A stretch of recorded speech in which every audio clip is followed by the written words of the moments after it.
ఈ 5 రోజుల కార్యక్రమాల్లో ప్రధానమైనటువంటి డిమాండ్ ఈ రాష్ట్ర ప్రభుత్వం చేసినటువంటి అక్రమాలు, ఈ రాష్ట్రంలో జరిగినటువంటి డిఎస్సిపై జరిగినటువంటి అక్రమాలు.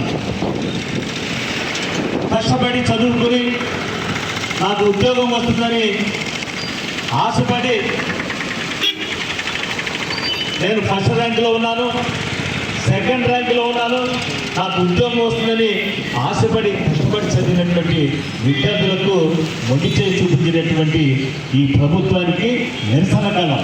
ఆ నిరసన కాలం ఏమి ఆంధ్రప్రదేశ్లో ప్రతి నియోజకవర్గంలో కూడా ఈ రోజున 2వ రోజు చేరింది. అంటే ఇది ఎలా ఉందంటే, ఈ మధ్యనే జరిగినటువంటి ఢిల్లీ జంతర్ మంతర్లో జడ్జి విద్యార్థులందరూ కూడా జడ్జి పోరాటం చేశారు. పోరాటం చేసి కేంద్ర ప్రభుత్వాన్ని కూడా మెడలు వంచారు. ఏదైతే వారు డిమాండ్లు పెట్టారో ఆ డిమాండ్లన్నీ కూడా పూర్తిగా మేము అమలుపరుస్తామని మరి అధినాయకులందరూ కూడా, ఢిల్లీ నాయకులందరూ కూడా చెప్పడం జరిగింది.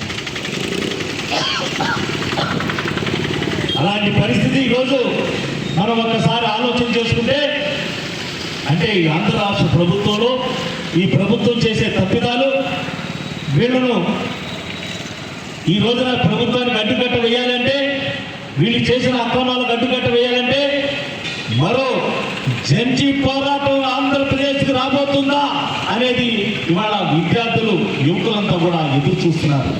ఎందుకంటే ఈ ప్రభుత్వం చేసిన తప్పిదాలు ఇప్పటికైనా సరే తెలుసుకుని సిబిఐ దర్యాప్తుకు ఆదేశాలు ఇవ్వండి. విద్యాశాఖ మంత్రి రాజీనామా చేయండి, తప్పు ఒప్పుకోండి. ప్రజలకు అలాగే డిఎస్సిలో రాసినటువంటి